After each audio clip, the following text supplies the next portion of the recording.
اعوذ باللہ من الشیطان اللعین الرجیم بسم اللہ الرحمن الرحیم الحمد للہ رب العالمین والصلاة والسلام علی اشرف الانبیاء والمرسلین سیدنا و نبینا و شفیع ذنوبنا و حبیب قلوبنا و طبیب نفوسنا ابی القاسم محمد و علی اہل بیتہ الطیبین الطاہرین المعصومین ولعنۃ اللہ علی اعدائہم اجمعین من یومنا ھذا الی یوم الدین اما بعد۔ نہج البلاغہ صحیفہ نور کے عنوان سے گفتگو شروع کی ہے، اور میں نے اس عنوان سے اپنی گفتگو کو منون کرنے کا سبب بھی بیان کیا، یعنی وجہ تسمیہ بھی بیان کیا کہ نہج البلاغہ صحیفہ نور ہے، اور حقیقت میں خود سید رضی علیہ الرحمہ نے جو مقدمہ لکھا ہے اس میں بھی آپ نے یہ بات تحریر فرمائی ہے کہ میرے لیے نور ثابت ہوئی۔ کلمات حضرت علی نور کا کام، ظلمات میں جہاں فکریں بہکنے لگیں، راستہ نہ دکھائی دیتا ہو، وہاں مولا کائنات کے کلمات کی باتیں نور کی حیثیت رکھتی ہیں۔ اور حقیقت میں جو بھی انسان انصاف کی نظر ڈالے گا تو پتھر کہنا کہ پتھر کے جن سے ہے گوہر، لیکن خالی پتھر کہہ کر کے خاموش نہیں رہ جائے گا، گوہر ہے تو اس کو آدمی گوہر کہے گا کہ یہ گوہر ہے۔ ایسی ہی ہے، اگر انصاف کی نگاہ رکھتے ہوئے اس کو پڑھے گا تو یقینی معنوں میں یہ تسلیم کرے گا کسی عام انسان کا کلام نہیں ہے، یقیناً عام انسان سے بلند شخصیت کے زبان سے نکلے ہوئے یہ کلمات ہیں۔ بہرحال جب میں اس کی تشریح اور شرح خطبات کی کروں گا تو اس میں یہ رخ زیادہ آئیں گے۔ ابھی میں پھر بھی چاہتا ہوں کہ یہ آج تیسرا حصہ بھی حقیقت نہج البلاغہ سے متعلق ہو، یعنی حقیقت نہج البلاغہ سے مراد میری یہ تھی مقدمتاً جو مجھے بیان کرنا ہے، اور دو گفتگو میں کر چکا، اپنی باتوں کی طرف اشارہ کر چکا ہوں کہ نہج البلاغہ ایک حقیقت ہے۔ اگر آج کے زمانے میں اس میں شبہات پیش کیے جائیں اور یہ بات کہی جائے کہ نہج البلاغہ کسی عالم کی، کسی ادیب کی اپنی تحریر نسبت دے دی گئی ہے، تحریر کو لکھ کر کے منسوب کر دیا گیا ہے، اور اس نہج البلاغہ کو مشکوک کر دیا جائے خود کہ نہیں، اس کی کوئی حیثیت نہیں ہے اور حضرت علی کے کلام نہیں ہے، یہ جاننا ضروری ہے۔ حقیقت ہے کہ انسان اس اعتبار سے غور کرے۔ ظاہر غور کرنے والے دو طرح کے ہوتے ہیں، یقیناً مذہبیات سے اور جذبات سے تعلق رکھنے والے کہ وہ جذباتی ہو کر کے بھی کسی چیز کو مانتے ہیں، انکار کرتے ہیں۔ عقلی اعتبار سے یہ صحیح نہیں ہے کہ انسان جذباتی ہو کر کے کسی چیز کو مانے یا جذباتی ہو کر کے کسی چیز کا انکار کر دے۔ اللہ نے انسان کو عقل دیا، عقل کے اعتبار سے جو بھی ماننے کے لیے اس کی نگاہ میں معتبر چیز ہو سکتی ہے اسے تلاش کرے، اور خود اپنے عقل سے سوال کرے کہ ہم اس کو معتبر ماننے کے لیے کیا ہمارے پاس میں معیار ہونا چاہیے، کیوں ہم اسے معتبر مانیں۔ معمولاً عقلی گفتگو قریب کی ہوتی کہ انسان عقلی اعتبار سے گفتگو کرے، لیکن ہر جگہ عقلی گفتگو کافی بھی نہیں ہوتی ہے، اس کی ضرورت ہے کوئی اور بھی دلیل ہونا چاہیے۔ اس سلسلے میں جو میں کہہ چکا ہوں اس کی تھوڑی سی تلخیص کر کے میں آگے بات بڑھاؤں۔ نہج البلاغہ وجود میں آنے کا ایک زمانہ ہے، ماننے کے لیے ایک سب سے بڑی چیز ہوتی ہے کہ ہم یہ جاننے کی صحیح اور کوشش کریں کہ جس زمانے میں نہج البلاغہ کو مرتب کیا گیا ہے، جمع کیا گیا ہے، کیا اس سے پہلے بھی کتابی شکل میں یا کتابوں میں ان چیزوں کا تذکرہ پایا جاتا ہے یا نہیں پایا جاتا ہے۔ میں جو بتا چکا ہوں وہ یہ کہ یقیناً پایا جاتا ہے، اور اس زمانے کی کتابیں دو طرح کی ہیں۔ کچھ کتابیں وہ ہیں جو کتابیں لکھی گئیں اور ایک زمانے تک رہیں مگر آج وہ کتابیں نہیں ہیں. وجوہات ہو سکتے ہیں، اس کے اسباب ہو سکتے ہیں. اچھا پتہ ہے انسان جو ہے پھر کیسے یہ مانے یا تسلیم کرے کہ آپ یہ کہہ رہے ہیں کہ کتابیں تھیں اور آج نہیں ہیں، تو اس کے بھی ماننے کے کوئی معیار ہونا چاہیے. کس معیار کی بنیاد پر ہم اسے تسلیم کریں کہ وہ کتاب تھی اور آج نہیں ہے؟ ذرا سے اس پر غور کریں گے. کتابیں کتاب خانوں سے متعلق ہیں. کہیں بھی کسی زمانے میں کتاب خانہ موجود ہو تو اس کتاب خانے میں موجودہ کتابوں کی فہرست ہوتی ہے. فہرست صرف کتابوں کی بھی ہوتی ہے، تھوڑی سی تفصیلی بھی فہرست ہوتی ہے کہ یہ کتاب ہے، فلاں نے لکھی ہے، اس میں یہ موضوعات اور یہ عناوین پائے جاتے ہیں. یہ ذرا سی تفصیلی ہوئی. آج بھی آپ کسی بھی کتاب خانے میں چلے جائیں گے، اگر اس کتاب خانے کے بارے میں معلوم کتنی کتابیں ہیں، کس طرح کی کتابیں ہیں، میں صرف اس کی فہرست دیکھنا چاہتا ہوں، بجائے اس کے کہ ہم پوری لائبریری کو خود عملی طور سے جا کے دیکھیں اور کتاب پر نگاہ ڈالیں. ایک فہرست کتابی شکل میں ہم نے دیکھو، ورق پڑھ کر کے ہم نے دیکھ لی کہ ہم اتنے اس کے موضوع ہیں، اتنی کتابیں ان موضوع پر اتنے مصنفین ان لوگوں نے لکھا. تو وہ کتابیں جو آج نہیں رہ گئی ہیں وہ فہرستوں میں پائی جاتی ہیں، کتاب خانوں کے فہرست میں وہ پائی جاتی ہیں. وہ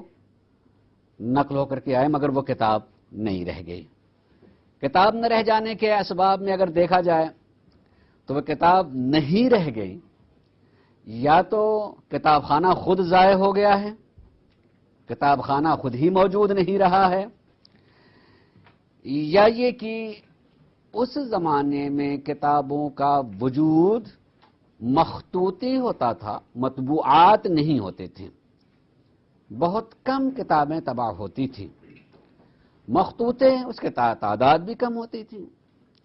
ہو سکتا ہے اس کی اس طرح کی حفاظت نہ ہو پائی ہو کہ مثلا دیمک کھا گئی ہو، پانی پڑ گیا ہو،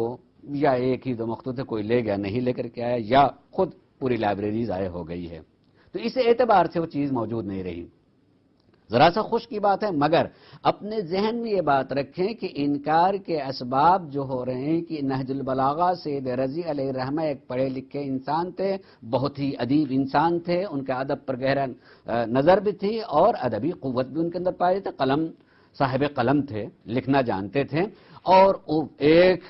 خود خاندان اہل بیت سے تعلق رکھنے والے پکے اور کٹر شیعہ تھے. انہی نے اپنی تحریر کو منسوب کر دیا ہے. اگر آج ہم ثابت کریں نہیں انہی نے تحریر نہیں لکھی ہے بلکہ وہ حقیقت ہے نہج البلاغہ، اس کے تسلیم کرنے کے معیارات میں سے ایک معیار یہ ہوتا ہے کہ پہلی کتابوں پر پہلے سے ہیں کتابیں یا نہیں، اور ان کتابوں میں ان کا تذکرہ پایا جاتا ہے کہ نہیں پایا جاتا ہے. تو پہلی بات میں نے بتایا کہ ہاں اس طرح کی کتابیں پائی جاتی ہیں کہ جو تھیں اور ان میں تذکرہ موجود تھا مگر وہ آج کتابیں نہیں موجود ہیں. اور اس کے بعد خود نہج البلاغہ کے جمع ہونے سے پہلے بہت ساری کتابیں لکھی گئیں اور آج وہ کتابیں پائی جاتی ہیں اور اس میں وہ عبارتیں پائی جاتی ہیں جو نہج البلاغہ میں آج موجود ہیں، اور ہو سکتا ہے اس سے زیادہ بھی عبارتیں پائی جاتی ہیں. سید رضی علیہ الرحمہ نے جو جمع کیا. تیسرے وہ جو انہی کے زمانے میں اور علماء تھے اور افراد پائے جاتے تھے جن لوگوں نے اس زمانے میں بھی، جس زمانے میں خود سید رضی علیہ الرحمہ زندہ تھے اور کتابیں لکھی، صرف سرکار مولا کائنات کے کلام کو جمع کرنے کے لیے نہیں بلکہ کتابیں لکھی. اس میں ایک باب ایسا بھی ہے جو ان کے موضوع میں آتا ہے کہ جس میں سرکار مولا کائنات کے خطبات وغیرہ کو نقل کیا ہے. اس زمانے کی بہت ساری کتابیں میں نے اس کی فہرست میں بیان کی. تیسرے وہ کتابیں جو سید رضی علیہ الرحمہ کے نہ رہ جانے کے بعد، وفات کے بعد لکھی گئی ہیں اور ان میں وہ پائی جاتی، نہیں کہ اس کا مدرک نہج البلاغہ ہے بلکہ اور جگہوں سے، ایک یہ تو نہج البلاغہ ہی کو مدرک قرار دیا اور وہاں سے نقل کیا، نہیں اور مدارک سے لے کر کے ان چیزوں کو جمع کیا ہے. اور چوتھا مرحلہ ہوتا ہے کہ ہم جس زمانے میں، یعنی اسی صدی میں، اسی 50 سال کے اندر کتنی کتابیں نہج البلاغہ پر لکھی گئی ہیں، اس کی بھی ایک طویل فہرست ہے کہ نہج البلاغہ پر اتنی کتابیں لکھی گئی ہیں. کم سے کم 204 ایسی کتابیں ہیں جس میں سرکار مولائے کائنات کے خطبات، مکتوبات اور ان کے حکمت سے بھری ہوئی کلمات جو ہیں پائے جاتے ہیں 204 کتابیں۔ نہج البلاغہ کے وجود سے پہلے سے لے کر کے سن 1300 ہجری کے بعد تک، مثلا ہم 40 تک آ رہے ہیں تقریباً، اس حد تک اگر دیں 32-33 تک ہم آ رہے ہیں، اس حد تک جو ہے لکھی گئی ہیں۔ حتیٰ کہ آج کے زمانے میں ایسی کتابیں تقریباً 10 کتابیں میری نگاہ میں ہیں جو اس عنوان سے لکھی گئی ہیں کہ اگر نہج البلاغہ کے بارے میں آپ کو معلومات کرنا ہے تو جا کر کے لائبریری آپ تلاش کریں اور اس میں بیٹھیں اور کتاب دیکھ کر کے انہیں خود ہی جو ہیں سہولت کے ساتھ آپ کو پہنچنے کے لیے کتاب مرتب کر دی ہے کہ اگر اس موضوع پر جو ہے آپ کو دیکھنا ہو یا یہ چیز آپ کو تلاش کرنی ہو یا اس چیز کو آپ تک پہنچنا تو کہاں سے مل سکتی ہے اور کس طرح آپ وہاں تک پہنچ سکتے ہیں۔ سہولتیں بہت ہیں، جیسے مثلا آج کل انٹرنیٹ پہ بیٹھنے والا بچہ بھی جانتا ہے کہ کسی موضوع پر ہمیں کسی چیز کو تلاش کرنا ہے تو گوگل پر جا کر کے کیا چیز ہم کرنا تو کتابیں میں وہ مل جائیں گی۔ تو ایک تو نیٹ نے اس چیز کو کر دیا ہے، کتابی شکلوں میں بھی ایسی کتابیں جمع ہو گئی کہ آپ اس ایک کتاب کو لے لیں گے تو مثلا فرض کیجئے خالی آپ کو یہ معلوم کرنا ہے کہ نہج البلاغہ میں کتنے موضوعات پر گفتگو کی گئی ہے، تو بجائے اس کے کہ ورق نہج البلاغہ کا پلٹ کر کے آپ خود طے کریں کہ کتنے موضوعات پر گفتگو کی گئی ہے، ایک کتاب اٹھائی آپ نے، انہوں نے تفصیل سے بیان کر دیا حوالے کے ساتھ، تصدیق کے ساتھ کہ نہج البلاغہ میں اتنے موضوعات پر گفتگو کی گئی ہے۔ مثلا سہولت کے ساتھ انسان جو ہے اس تک پہنچ سکتا ہے۔ یا وہ خطبات جو نہج البلاغہ میں نہیں آ سکے ہیں اور موجود ہیں، الگ سے اسے دیکھنا چاہیں گے تو نہج البلاغہ میں جتنا موجود ہے اس موجود نہج البلاغہ سے الگ جتنا موجود نہیں کتابی شکلوں میں بھی موجود ہو چکا ہے۔ اور ابھی بالکل اسی 10 سال کے اندر ایک شخصیت نے جو اتنی محنت کی ہے کہ خود نہج البلاغہ ہی کو موضوع قرار دے کر کے انہوں نے دیکھا کہ نہج البلاغہ میں سرکار سید رضی علیہ الرحمہ نے خطبات کو مکمل جمع نہیں کیا ہے، چھوڑ کے جمع کیا ہے، چاہے اس کو چھوڑنے کی کوئی بھی وجہ رہی ہو، انہوں نے جان کے چھوڑ کے جمع کیا ہے یا یہ کہ ان کو وہ تحریر پڑھی نہیں گئی اس لیے جمع نہیں کیا ہے، یا جو ان کے پاس مدرک موجود تھا اس میں کچھ سطریں کرم خوردہ ہو گئی تھی اس لیے نہیں جمع کیا، کوئی بھی وجہ رہ گئی ہوں لیکن وہ جمع نہیں کر پائے۔ آج 10 جلدوں میں اس تمام خطبات کو چیزوں کو مکمل کر دیا ہے، 10 جلدیں اس کے مکمل ہو گئی ہیں۔ گویا یہ بھی ایک طرح کا ثبوت ہے کہ نہج البلاغہ سید رضی ہی کے کام کا نام نہیں بلکہ اس سے پہلے چیزیں پائی جاتی ہیں اور پورا موجود ہے۔ ہو سکتا ہو اس زمانے میں ان کو وہ کتاب نہ مل پائی ہو، بعد میں محنت کرنے والوں کو ملی ہے اور مل کر کے جو ہے انہوں نے اس چیز کو پورا کر دیا ہے۔ تو ایک معیار تو یہ ہے انسان کے ماننے کا کہ ہم جانیں کہ اس سے پہلے کتنے لوگوں نے جمع کی ہے، ان کے زمانے میں کتنے لوگ تھے، ان لوگوں نے بھی اس چیز پر کیا کہا، جمع کیا نہیں کیا ہے اور آج تک ان چیزوں پر کیا کام ہوا ہے۔ کاش کہ انسان اس اعتبار سے بھی گفتگو کرے۔ یقیناً یہ بھی انصاف کا تقاضا ہے کہ آدمی اس عنوان سے بھی سوچے کہ اگر جہاں شبہات پیدا ہو گئے ہیں تو اس رخ سے بھی لکھا گیا ہے کہ فلان یہ شبہ پیدا کیا ہے، فلان یہ شبہ پیدا کیا ہے، فلان یہ شبہ پیدا کیا ہے، فلان یہ شبہ پیدا کیا ہے، تو یقینی طور پر اس عنوان سے بھی گفتگو کرے۔ لیکن میں ایک بہت اختصار کے ساتھ اتنی بات کہنا چاہوں گا کہ اگر ان شبہات میں دیکھیں تو خطبات میں اگر کہیں جائیں گے تو کسی خطبے میں کوئی شبہ پیدا ہو سکتا ہے تو وہ شبہ وہاں پیدا کیا گیا جس خطبے میں کسی شخصیت سے متعلق گفتگو کی گئی ہے، اور وہ شخصیت ہو سکتا ہے کہ میرے نزدیک محبوب شخصیت ہے اور میں اس کا احترام کرتا ہوں، تو اس شخصیت سے متعلق گفتگو کی بنیاد پر میں خود جذباتی ہو کر کے سوچ سکتا ہوں کہ میں تو انہیں بھی جن کی طرف منسوب ہے یہ خطبہ انہیں بھی مانتا ہوں اور جن کے لیے بات کی گئی اس خطبے میں انہیں بھی تسلیم کرتا ہوں۔ کیا یہ ان کے بارے میں ایسی بات کر سکتے ہیں یا ان میں ایسی اب جذباتی ہو کر کے آدمی جو شبہ پیدا کر دیں کہ بھئی یہ نہیں ہو سکتا کہ علی جیسی شخصیت اس طرح کی گفتگو نہیں کریں گے یا یہ شخصیت ایسی کہ ان میں یہ طرح چیزیں پائی نہیں جا سکتی ہیں۔ اگر غور کریں اس سلسلے میں تو تھوڑے سی توجہ کرنے کی ضرورت ہے، اور وہ یہ کہ کیا یا اس رخ سے یقیناً گفتگو کریں کہ کیا جتنے بھی آج مسلمان ہیں اس بات کو تسلیم نہیں کرتے ہیں کہ اس زمانے میں جو اصحاب جتنے بھی تھے، جتنے اصحاب کو آپ تسلیم کرتے ان کے آپسی اختلاف نہیں تھے تسلیم کریں گے۔ نہ صرف یہ کہ آپسی اختلافات نہیں تھے، بلکہ اس حد تک اختلافات تھے کہ ایک دوسرے کو نہیں کہ صرف کافر کہا ہے، بلکہ کافر تسلیم کر کے اسے قتل بھی کر دیا گیا ہے۔ ممکن ہے آج کا مسلمان صرف یہ کہنے کر کے جن کو صاف کر دیتا ہے کہ خطا اجتہادی، میری بات غور کریں، خطا اجتہادی، کہ ایک آدمی سے ایک مرتبہ خطا ہو سکتی ہے، اس نے سوچا فکر کیا اور سوچنے فکر کرنے میں وہ اس منزل پہ پہنچا، اس نے کام کر دیا۔ مگر انسان اگر غور کرے تو ہم اس نتیجے پہ پہنچ جائیں گے کہ آج مسلمان تو ان کی طرف سے صفائی دے سکتا ہے کہ ان سے خطا اجتہادی ہوئی، لیکن انہی نے اپنی زندگی میں کوئی صفائی نہیں دی ہے، اور ہو سکتا ہے کہ آج وہ زندہ ہو جائیں تو آج بھی وہ ان کا وہی عقیدہ ان کے بارے میں، وہ بھی ان کا وہی عقیدہ ہو۔ لیکن انسان چونکہ دونوں کو تسلیم کرتا اور مانتا تو کہتا خطا اجتہادی ہو گئی ہے، غلطی ہو گئی ہے، غلطیاں انسان سے ہوتی ہیں، اور اس وقت انہیں نے یہی سمجھا تھا، ہوتا انسان، ہم بھی اس کو تسلیم کرتے ہیں، مانتے ہیں کہ ایک مرتبہ انسان جو ہے کسی بارے میں ایک فیصلہ کرتا ہے اور فیصلے کے مطابق اقدام بھی کر دیا اس نے، لیکن ہو سکتا ہے اسی کے زندگی ہی میں اپنے فیصلے پر غلطی کا احساس ہو جائے تو وہ اعلان بھی کر دیتا کہ مجھ سے غلطی ہوئی۔ مگر جن کے بارے میں خطا اجتہادی کی آج بات کہی جاتی ہے، یقیناً ان کے بارے میں خود ان کی زبان سے اپنی غلطی کا کوئی اعلان نہیں ہے کہ ہم سے کوئی غلطی ہوئی ہے، ہم نے اس وقت یہ سمجھے تھے یہ نہیں سمجھے، تو اختلافات تو تھے۔ حتیٰ کہ اگر قرآن کریم کا بھی مطالعہ کیا جائے تو خود قرآن کریم میں بھی ذکر آپ کو ملے گا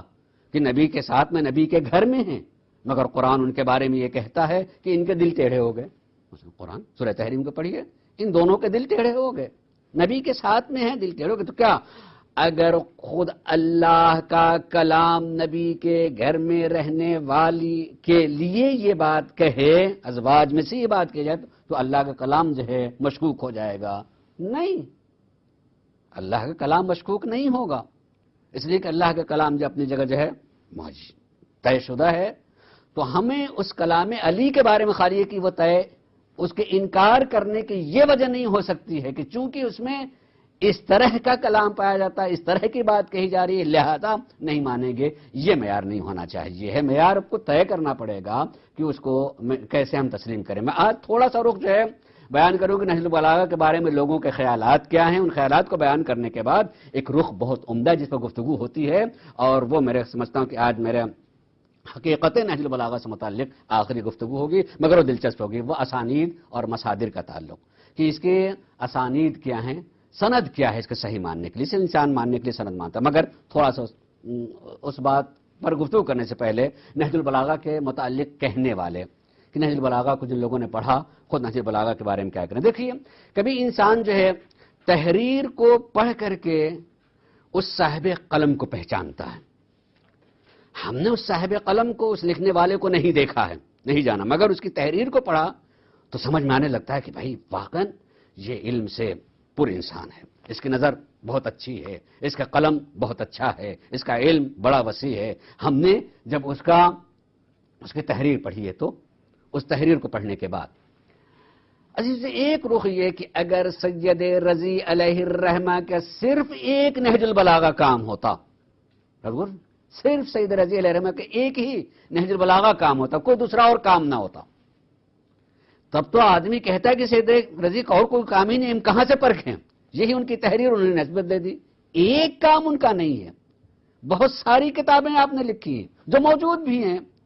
آدمی اسے پڑھے اور اس کو پڑھے تو پڑھنے کے بعد کم سے کم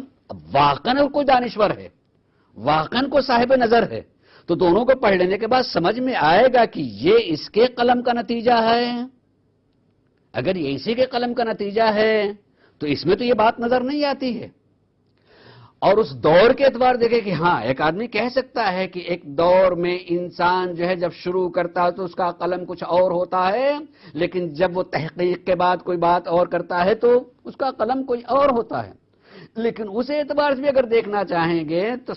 قاری سید رضی علیہ الرحمہ خصائص الائمہ جو لکھ رہے ہیں، اور اس میں جو ہے جب مولا کائنات کے کلام کی خصوصیت کو نقل کرنا شروع کیا تو نہج البلاغہ وجود میں آئی ہے۔ اس ترتیب سے پہلے اگر پہلی والی کوئی کتاب پڑھ کر کے یہ فیصلہ کرے تو کہا جائے گا کہ ہاں ایسا ہے؟ نہیں، دونوں بنیادی طور پر، بلکہ میں نے پہلے ہی دن میں یہ بات کہی تھی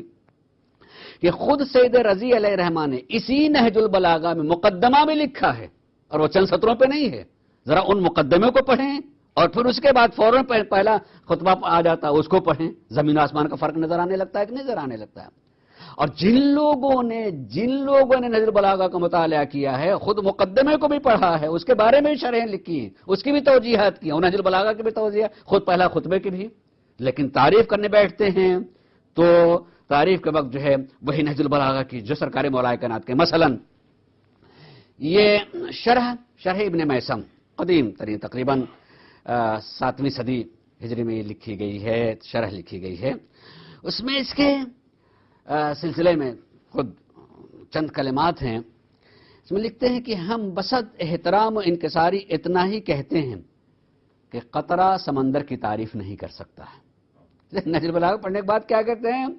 بس ہم انتہائی انکساری کے ساتھ یہی جملہ کہیں، قطرہ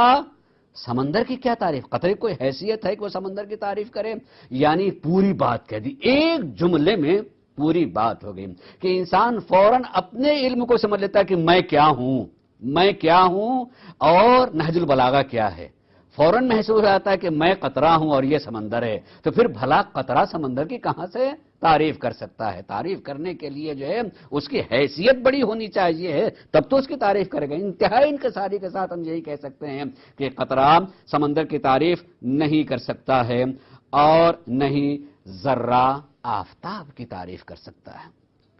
ذرہ خود آفتاب سے روشن ہے، تو ذرہ بھلا آفتاب کی کہاں سے تعریف کر سکتا ہے؟ تو ہم اس کے نہج البلاغہ کی روشنی میں آ کر کے سمجھ میں آتا ہے کہ ہم ذرہ ہیں اور وہ آفتاب ہے، ہم ذرہ آفتاب کی جو ہے تعریف نہیں کر سکتا ہے۔ اور اگر اس عنوان سے بھی دیکھا جائے کہ اس کی تائید بھی ملتی ہے کہ خود سرکار مولا کائنات نے اپنے بارے میں یہ بات کہی، اور خود نہج البلاغہ میں جو یہ جملہ موجود ہے جو آپ نے ارشاد فرمایا کہ انہا ہونا، اپنے سینے کی طرف اشارہ کیا، انہا ہونا لعلما جما، یہاں علم کی کثرت پائی جاتی، علم کا ڈھیر ہے۔ لو اصبت لہو حملہ، اے کاش کہ میں اس علم کے بوجھ کو اٹھانے والا پا لیتا، میں پالتا کہ اس کو برداشت کرنے والا پا لیتا، تو میں اس کے سامنے جو ہے 25 سال تک سرکار مولا کائنات خاموش رہے، اور اس خاموشی میں بھی جب علم اندر سے جو پریشان، آپ تاریخ پڑھیں سرکار مولا کائنات کی تو حقیقت یہ ہے کہ سرکار مولا کائنات جو ابو تراب ہیں، باہر نکلنے کے بعد زمین کھود کر کے گڈھے میں بیٹھ کر کے گفتگو کر رہے ہیں۔ صاحب علم کو برداشت نہیں، میں کس سے کہوں، میں کس سے گفتگو کروں، میں کہاں اپنے علم کو پہنچاؤں، کس طرح پہنچ، جی چاہتا ہے جہاں کمی ہوتی ہے وہ اپنے علم کو چھپاتا ہے، میں آج ہی سب نہ کہہ دوں، جہاں جوش مارتا ہے وہ سمندر ہو، وہ جی چاہتا ہے کوئی سننے والا مل جائے، بتانے والا مل جائے، میں بتانے والا موجود، سننے والا مل جائے کہ اس تک پہنچا دیا جائے۔ تو خود علی میں اتنا علم پایا جاتا، اس علم کو جب وہ آدمی دیکھتا ہے تو یہ کہنے پر مجبور ہوتا ہے کہ قطرہ سمندر کی تعریف نہیں کر سکتا۔ اور حقیقت میں ابن عباس کو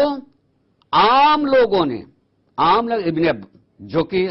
مولا کائنات کے ایک شب کے شاگرد ہیں ابن عباس، اور ان کی تعریف میں جو ہے یہ لکھا گیا حبر الامہ، تعریف میں ابن عباس کے لیے حبر الامہ، امت کی روشنائی، یعنی گویا کہ علم دین و شریعت جتنا ان کے پاس ہے کسی کے پاس نہیں ہے۔ ان سے جب کسی نے پوچھا کہ ذرا سا آپ بتائیں کہ آپ میں اور علی میں فرق کیا ہے، حقیقت میں خدا کی قسم جو تھوڑا سا پہچان لیتا ہے وہ برداشت نہیں کر سکتا ہے، اور فوراً جو ہے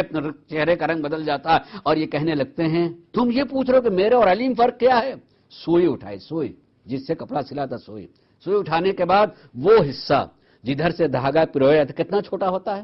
اس کا سوراخ کتنا چھوٹا ہوتا ہے، انہیں سوئی اٹھانے کے بعد وہ حصہ جہاں دھاگا پرویا جاتا ہے اس کو یہ دیکھ رہے ہو تم، یہ سوئی کا ناکا دیکھ رہے ہو، اسے لے کے جاؤ سمندر کے پاس، اور سمندر میں یہ ڈالنے کے بعد نکال لو، اس سوئی کے اس ناکے میں، اس حصے میں کتنا پانی آئے گا؟ وہ اس کو تصور کرو. اب اس کو تصور کر لینے کے بعد جو ہے میں فرق بتا دیتا ہوں. جتنا اس میں پانی آیا وہ میں ہوں اور پورا سمندر علی ہے. پورا سمندر جو ہے علی ہے. اب آپ ذرا نسبت دیکھیں, جسے پوری امت حبر الامت کہے, وہ ابن عباس جب علی کے علم کی بات آتی ہے تو یہ کہتے ہیں کہ میرے فرق کو سمجھنا چاہتے ہو, یہ دیکھو کہ سوئی کے ناکے کو سمندر میں ڈال کر کے نکال لو کتنا پانی آئے گا, وہ اتنا علم میرے پاس میں ہے اور سارا سمندر, ساتوں سمندر وہ علی ہیں. علم جو ہے علی کا علم ہے. اب اگر ان کا کچھ علم آ گیا ہے تو پڑھنے والا جب پڑھے گا تو حقیقت میں جو ہے اس تحریر سے, جس نے علی کو نہیں دیکھا ہے, نہ دیکھنے کے باوجود بھی حقیقت میں وہ ماننے کے لیے جو ہے اور یہ کہنے کے لیے مجبور ہو جائے گا کہ نہیں, یہ کہنے والا یہ بولنے والا, یہ کہنے والا بڑا عظیم ہے, اس سے بڑی کوئی شخصیت نہیں ہو سکتی ہے. جب بھی کوئی غیر جانبدار جو ہے واقعا جب اس کو پڑھتا ہے, آپ اس اعتبار سے اگر مطالعہ کرنا چاہیں تو ہیبت الدین, علامہ ہیبت الدین شہرستانی کی کتاب ما هو نهج البلاغہ, انہی نے دنیا کے عظیم مفکرین کے اقوال کو نقل کیا ہے کہ نہج البلاغہ کے بارے میں ان لوگوں نے کیا کہا ہے, کیا ذکر کیا ہے. ما هو نہج البلاغہ, نہج البلاغہ کیا ہے, اس عنوان سے انہوں نے لکھا ہے. اور اس میں دنیا کے تمام دانشوروں و مفکروں کو جو خود مذہب و مسلک اسلام سے تعلق نہیں رکھتے ہیں مگر علم سے تعلق رکھتے ہیں, ادب سے ان کا تعلق ہے, علمی دنیا سے ان کا تعلق, دانشور ہیں, مفکر ہیں, پڑھے لکھے ہیں, تو جو بھی صاحب علم ہوتا ہے کسی تحریر کو پڑھتا ہے تو تحریر سے اس محرر کو, اس لکھنے والے کو, صاحب قلم کو پہچانتا ہے. اسی میں سے دو تین باتوں کو جو ہے میں نے نقل کیا ہے. تو ما هو نہج البلاغہ میں علامہ شہرستانی استاد امین نخلا عیسائی ہیں, استاد دانشگاہ بھی رہے ہیں, یونیورسٹی کے جو ہیں استاد رہے ہیں. ان کے قول کو نقل کیا ہے کہ خود استاد امین نخلا لکھتے ہیں کہ میرے کچھ چاہنے والے تھے, اس میں سے ایک صاحب ذوق انسان تھا, اس نے مجھ سے یہ تقاضا کیا کہ آپ میرے لیے 100 بہترین قسم کے جو ہیں کلمات جمع کر کے, میں چاہتا ہوں کہ 100 بہت عمدہ قسم کا, چونکہ آپ ادیب ہیں, آپ بہت صاحب نظر ہیں, بہت عمدہ قسم کے عربی جملے جو ہیں جو بھی پڑھے تھے ایک مرتبہ اس کی رگ علم پھڑک جائے کہ کتنا بہترین جملہ ہے. اس نے مجھ سے تقاضا کہ 100 جملے جو ہیں آپ میرے لیے جمع کر دیں. اس کا تقاضا آیا آپ کے پاس, لکھا تھا, اس نے خط میں لکھا تھا, تو اب اس کو جواب لکھ رہے ہیں, جواب میں لکھ رہے ہیں. جواب میں کچھ جملے اب پھر بتا رہا ہوں کہ ما هو نہج البلاغہ میں استاد امین نخلا جواب میں لکھتے ہیں کہ انجیل بلاغت نہج البلاغہ میرے سامنے ہے. جملہ دیکھیں, کہتے ہیں کہ انجیل بلاغت نہج البلاغہ میرے سامنے ہے, انگلیوں سے میں صفحات کو پلٹ رہا ہوں. انجیل بلاغت نہج البلاغہ میرے سامنے ہے اور انگلیوں سے میں اس کے صفحات کو الٹ پلٹ رہا ہوں. قسم ہے معبود کے مجھے سمجھ میں نہیں آتا ہے کہ اس گوہر سے بھرے ہوئے خزانے سے میں 100 کیسے چن لوں. چننے کا مطلب یہ ہوتا ہے کہ ایک میں دوسرے کے مقابلے میں بہتر سمجھوں تب تو چنوں نا, لیکن جب سبھی برابر تو چننا مانا نہیں ہوتا. اور میں مجبور ہوں کہ میں چن نہیں سکتا ہوں کیونکہ تمہارا جو ہے تقاضا 100 کا ہے اور یہ ان کلمات کے ساتھ جو ناانصافی ہوگی کہ میں صرف 100 اس میں سے نقل کروں. جتنے ہیں سب دے دیا جائے تو بھی اپنی جگہ وہ تمہارے تقاضے کے مطابق مکمل اتر سکتے ہیں. یہ نہج البلاغہ کو پڑھنے کے بعد جو صاحب نظر ہوتا ہے وہ مجبور ہو جاتا ہے کہ ہم اس میں سے چن نہیں سکتے ہیں. میں 10 جملے لکھ دوں تو آدمی کہے گا 10 جملے آپ کے 2 جملے, یہ 2 جملے جو 2 ڈائلاگ جو بڑے اچھے لگ رہے ہیں, بہت اچھے ہیں, میں لکھ رہا ہوں. لیکن سرکار مولا کائنات جو وحی کی زبان کو بولتے ہیں, جو زبان عصمت رکھتے ہیں, جو بول رہے ہیں, تو عام انسان پڑھتا ہے تو اس کی بس کی بات نہیں ہے کہ وہ اپنے علم کے معیار سے اس میں سے چنے کہ یہ بہتر ہے اس کے مقابلے میں. اور واقعا انصاف کی نظر رکھتا تھا, لہذا صحیح بات لکھی کہ چونکہ تمہارا تقاضا جو ہے 100 جملے کا ہے, ظلم ہوگا اس کے ساتھ میں کہ میں 100 نقل کروں اور کہوں کہ یہ بہتر ہیں, یہ اس کے ساتھ میں ظلم ہوگا پورے کلمات کے ساتھ میں. یہ دوسرے اسی طریقے سے اسی میں لکھا ما هو نہج البلاغہ میں ہو سکتا ہے کہ میرے نام لینے میں، اس لیے کہ نام بعض ایسے ہوتے ہیں کہ ممکن ہے صحیح ہم اس کا تلفظ نہ کر سکیں. نرسیسیان نام لکھا ہے اس مورخ کا، اس لکھنے والے کا، اس دانشور کا. قول کے لکھا ہے کہ اس نے کہا کہ عربی زبان میں اگر کوئی کتاب ہو سکتی ہے تو نہج البلاغہ ہے. حتیٰ کہ اس کو یہ تک بھی ضرورت ہے کہ پتہ نہیں کیوں مسلمان قرآن کو بہت عظیم سمجھتے ہیں. قرآن کس معیار سے؟ اس نے نہج البلاغہ کے خطبہ نمبر 83 کے کلمات کو لکھ کر کے اس نے دلیل پیش کی کہ اس سے بہتر عربی کلام نہیں ہو سکتا ہے، اس سے بہتر نہیں ہو سکتا ہے. اور چونکہ یہ گفتگو، اس گفتگو میں وہ خود جو ہے اس زمانے ہی کے ہیں، خود علامہ شہرستانی کے زمانے کے ہیں. اس کا ان کی کتاب میں جملہ موجود نہیں ہے، مگر اس جملے کو میں نے مطالعہ کیا ہے ہمارے ہندوستان میں بہترین پڑھے لکھے انسان علامہ نقن صاحب، علی نقوی، جو عرفیت ان کا نقن، تو انہی نے تفصیل اس کو لکھا جو اخبار میں شائع ہوا تھا، وہ بھی نجف میں تھے. چونکہ یہ اسی گزشتہ صدی کی بات ہے، کوئی بہت پرانی بات نہیں ہے. تو آغا شہرستانی سے ملاقات کے بعد یہ بات کہی تھی، تو چونکہ مہمان ہوئے تو آئے تھے، ان کے ملے تھے، ان مہمان تو سے نہیں، اس وقت کچھ انہوں نے نہیں کہا. لیکن شام کے عشائیے پر انہوں نے بلایا تھا، جب آئے تو اس وقت جو ان سے یہ بات کہی کہ آپ نے جو اس وقت بات کہی کہ ہم آخر کیوں قرآن کو بہتر مانتے ہیں اور نہج البلاغہ کو نہیں. آپ نے نہج البلاغہ کو پڑھا، آپ کو کچھ سمجھ میں آیا، اپنے سمجھنے کے بعد یہ بات کہی ہے کہ اگر کوئی کتاب کہی جا سکتی ہے بہتر عربی ادب میں تو نہج البلاغہ سے بہتر کوئی نہیں ہے، یہ آپ کہہ سکتے ہیں، ٹھیک ہے. لیکن ہم تو قرآن کو اس لیے بہتر مانتے ہیں کہ خالق نہج البلاغہ قرآن کو بہتر مانتا.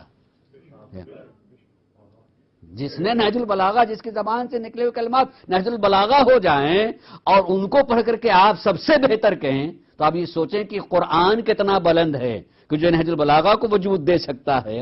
وہ قرآن کو معجزہ الہی مانتا ہے. وہ اس لیے ہم اس قرآن کو مانتے ہیں کہ قرآن اللہ کی کتاب ہے اور عظیم کتاب ہے. اس نے یہ اپنی بات گویا کہ عظمت نہج البلاغہ کے سلسلے میں بات کہی کہ جملے بتا رہے ہیں کہ اس سے بہتر جو ہے کوئی چیز نہیں ہو سکتی ہے. اسی کے ساتھ ساتھ اور بھی کلمات ہیں جو بہت سارے لوگوں نے کہا ہے. مثلا میرے مطالعے بلکہ اسی میں ہے ما ہوا نہج البلاغہ میں استاد ازہر رہ چکے ہیں، الازہر کے یونیورسٹی کے استاد. سن 1307 میں ان کا انتقال ہوا ہے. میر صفی ان کا نام تھا. انہیں نہج البلاغہ کے بارے میں کہا کہ میں بہت سارے نوابغ، دانشور، عقلا، ادیب دیکھے اور پڑھے، مگر جیسے کلمات اس زبان سے نکلے ہیں مجھے کہیں ایسے کلمات، ایسے جامع،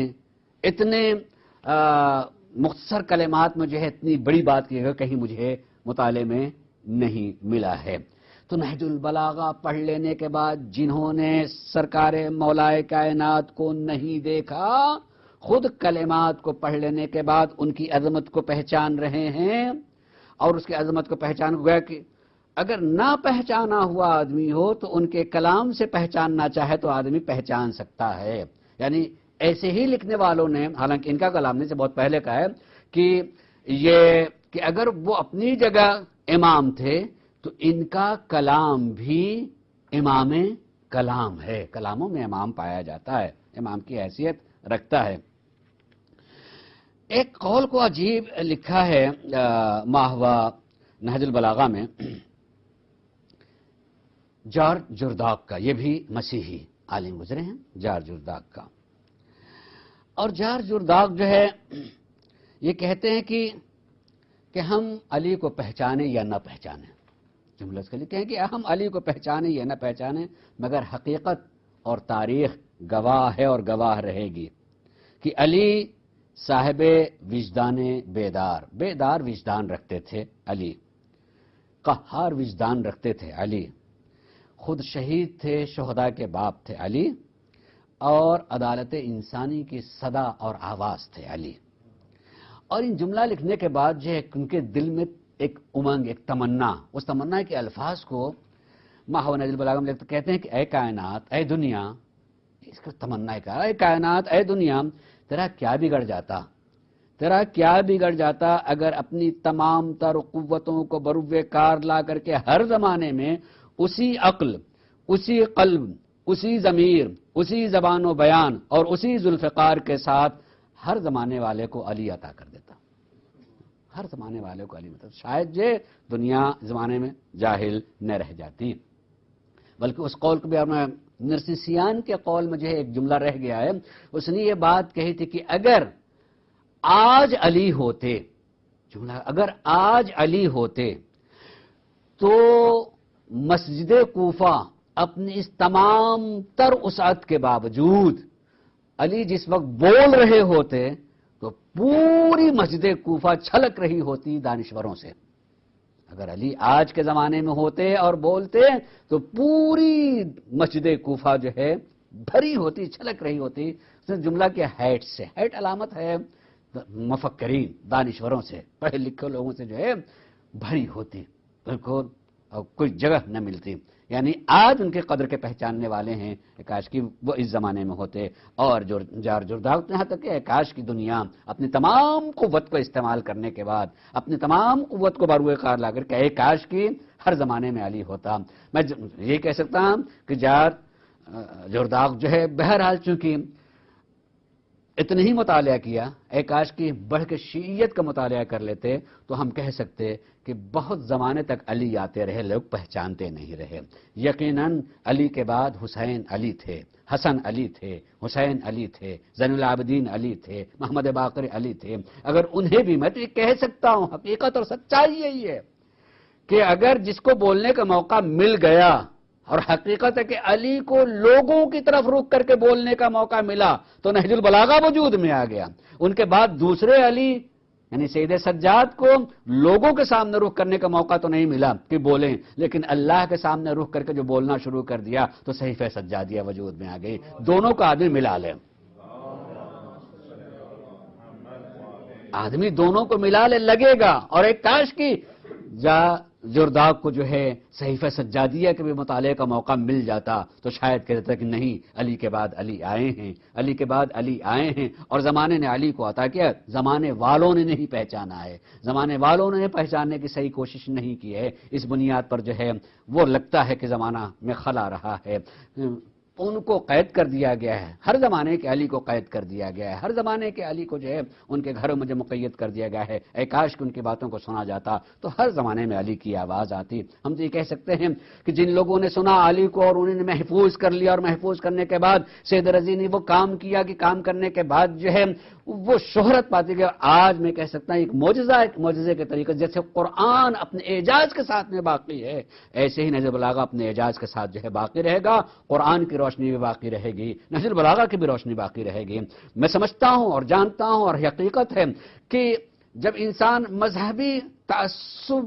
میں پڑ جاتا ہے تو تعصب کے بعد یا تو اقرار یا صرف انکار کی بات کرنے لگتا ہے، مگر ایک زمانہ آئے گا، یقیناً آئے گا کہ اس طرح کے بولنے والے آئیں گے کہ کیسے آدمی جو ہے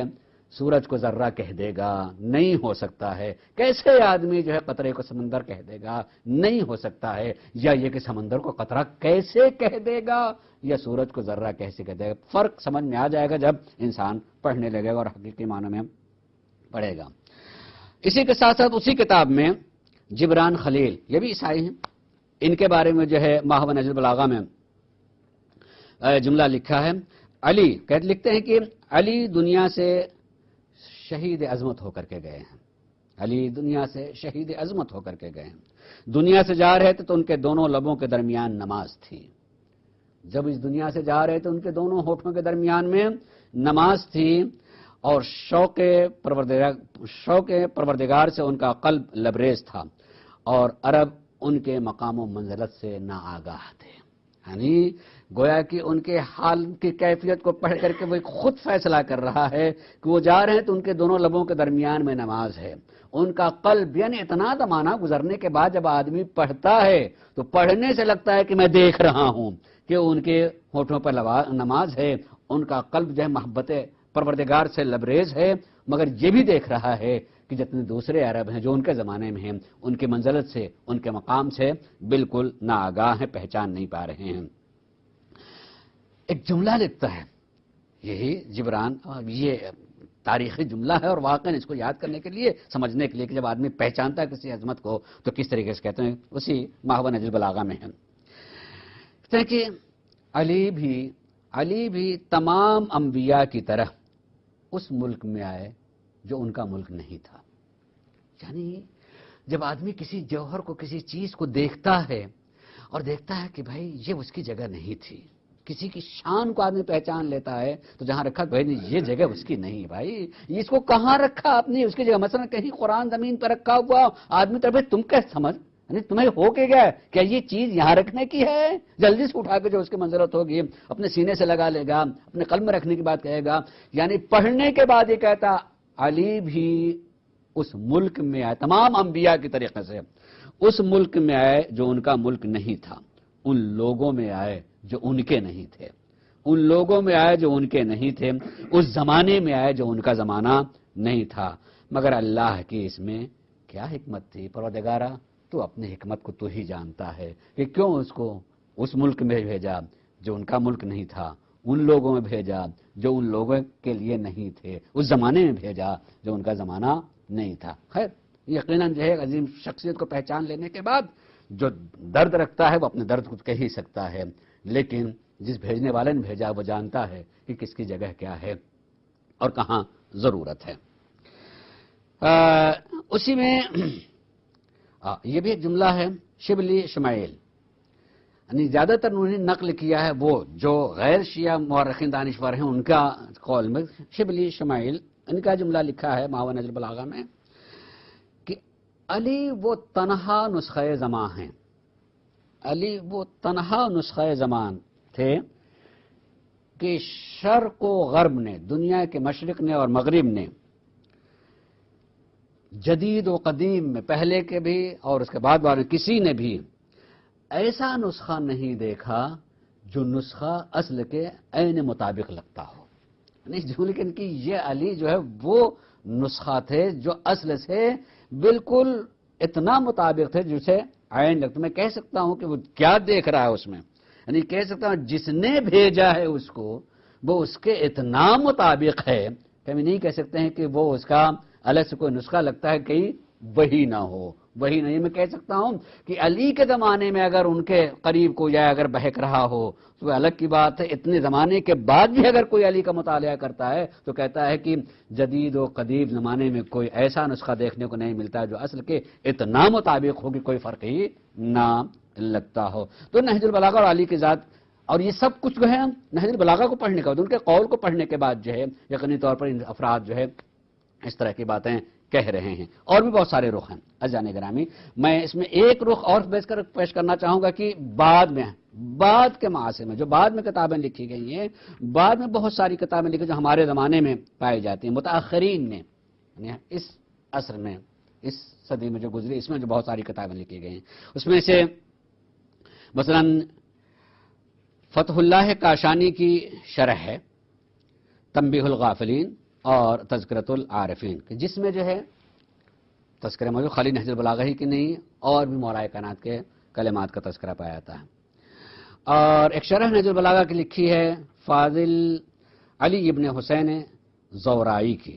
جو اسی دور کی لکھی ہے، اور شیخ حسین ابن شہاب الدین حسین ابن محمد عامل کرکی نے بھی نہج البلاغہ کی شرح لکھی ہے۔ حبیب اللہ خوئی ان 14 جلدوں میں جو ہے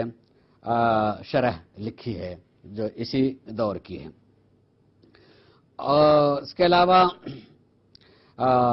نظام الدین گیلانی انوار الفصاحت کے نام سے، ملا صالح قزوینی شرح نہج البلاغہ انہوں نے بھی لکھی ہے۔ شیخ محمد عبد ایک بہت ہی مصری عظیم عالم ہے، شیخ محمد عبد، انہوں نے بھی شرح نہج البلاغہ لکھی ہے۔ محمد نائل میر صفی جو استاد الازہر کے تھے، انہیں بھی شرح نہج البلاغہ لکھی ہے۔ اور معجم بھی لکھی گئی ہے اس کی نہج البلاغہ کی، یعنی موجم کو جیسے قرآن کے موجم ہیں کہ اگر کوئی بھی جملہ کہیں تلاش کرنا چاہتے ہیں تو وہ کہاں سے ملے گا، کس طریقے سے تلاش کریں گے، اس طرح سے بھی لکھی گئی. تو اس زمانے میں بھی بہت ساری کتابیں لکھی گئی ہیں، اور وہ کتابیں جو ہو سکتا ہے کہ اس سے انسان جو ہے بہت حد تک جو ہے فائدہ حاصل کر سکتا ہے، اس کی بھی ایک طویل شرح ہے. میں صرف آخر میں، تاکہ میں آج یہ بات کو کہہ سکوں کہ نہج البلاغہ میں شبہ کا ایک رخ اور ہے، اور یہ ذرا سا فکری ہے، اس پر غور کرنے کی چیز ہے. شبہ پیدا کرنے کے لیے کہ نہج البلاغہ کے آسان کی سند نہیں پائی جاتی. نہج البلاغہ کی سند نہیں ہے. تو ظاہر ہے آپ نہج البلاغہ پڑھیں گے، اس میں خطبہ نمبر 1 2 4 اس میں تین ہی کا اس خطبے کو فلاں اور فلاں اور فلاں اور فلاں اور فلاں اور فلاں نے بیان کیا، تاکہ اس طرح سے سند نہیں ہے. میں پہلی بات یہ کہنا چاہوں گا، تھوڑی سی اس پر غور کیجئے گا، حالانکہ آخر میں کرنے سے زیادہ آپ کا ذہن تھک گیا ہو، نہ تھکے، مگر سن لیجیے کہ سند کس چند لفظیں بولا جاتی ہیں: منابع، مصادر، مآخذ اور اسانید. اصطلاح سند کی بولی جاتی ہے عام طور سے حدیث کے لیے. سند حدیث کیا ہے؟ حدیث کی سند کیا ہے؟ لیکن جب کبھی سند کی گفتگو کی جانے لگے کہ نہج البلاغہ کی سند کیا ہے، تو ذہن میں گویا کہ ایک معنی پایا جاتا ہے کہ وہ نہج البلاغہ کے کلمات کو حدیث کی حیثیت دینا چاہتا ہے، اس اعتبار سے اس کی سند کو تلاش کرنا چاہتا ہے، یا یہ کہ نہج البلاغہ کی تاریخی حیثیت کو معلوم کرنا چاہتا ہے. پہلے ذہن میں واضح ہونا چاہیے کہ نہج البلاغہ کی تاریخی حیثیت کے تاریخ کے اعتبار سے یہ ثابت ہے یا نہیں. تو اگر تاریخی حیثیت اس کی معلوم کرنی ہے تو تاریخی حیثیت کے اعتبار سے اس کے مصادر کہ کہاں کہاں اور کن کتابوں میں پائی جاتی ہے، اس کے مآخذ کہ کہاں کہاں سے اس کو اخذ کیا جا سکتا ہے، اس میں تو کوئی شک و شبہ نہیں. میری تینوں گفتگو میں مسلسل میں نے کتابوں کے نام بتائے، زمانے بتائے کہ کتنے لوگوں نے جو ہیں ان خطبات کو یا مکتوبات کو یا کلمات سرکار مولا کائنات کو اپنی کتابوں میں جگہ دے رکھی ہے مآخذ کے اعتبار سے. لیکن سچ یہ ہے کہ جس نے بھی جمع کیا ہو، کیا وہ خود براہ راست ان کلمات کا سننے والا ہے یا کسی سے سنا ہے تو اس نے نقل کیا. تو اس اعتبار سے اگر تلاش کی جائے گا تو اس کی سندیں ہوں گی کہ کس نے سنا تھا، اس نے کس کو بیان کیا ہے، اس نے کس سے سن کر کے جو ہے اس کو نقل کیا ہے، یا خود سننے والے نے جو ہے اس کو نقل کیا ہے. یقیناً سرکار مولا کائنات کے کلمات اتنے دل نشیں ہوتے تھے، ان کے خطبات اتنے دل نشیں ہوتے تھے کہ اس کے لیے ایک تاریخ بھی کی ضرورت بھی ہے. تھوڑا سا مجھے وقت دیں کہ میں اس کو تھوڑا سا بیان کروں کہ آپ اس تاریخ کو کہ سرکار مولا کائنات نزول قرآن کے دور میں ہیں، اور نزول قرآن کے دور کو دیکھا جائے تو عرب میں ایسے ایسے صاحبان زبان پائے جاتے ہیں جنہیں اپنے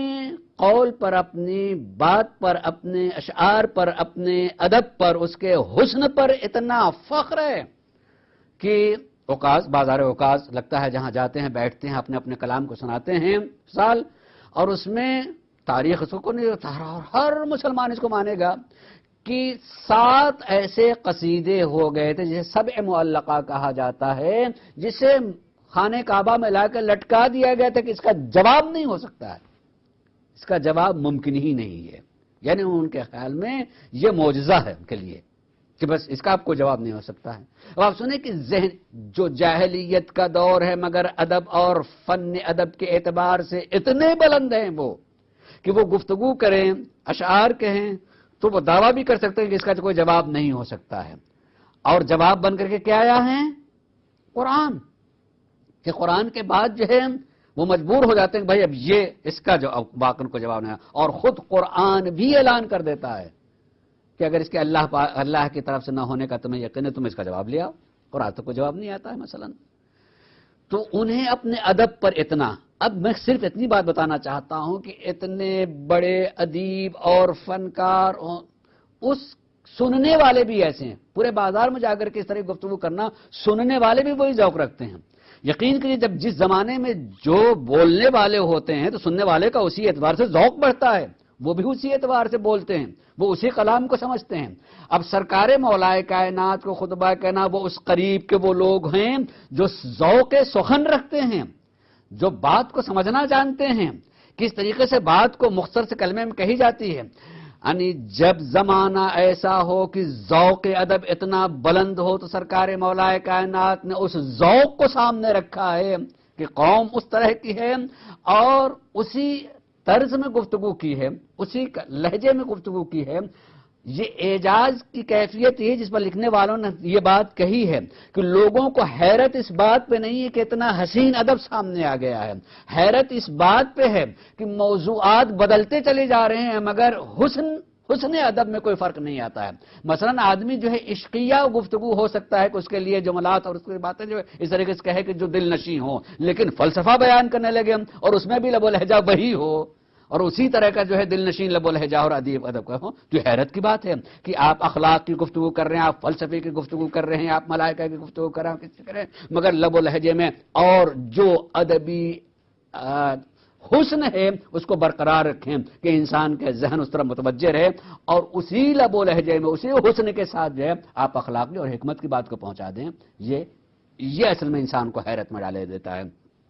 کہ بس علی ہی کی شان ہے کہ علی کیسے۔ اس لیے خود مولا کائنات میں نے پہلے ہی دن کہا تھا کہ آپ نے قسم کھا کے کہتے کہ انا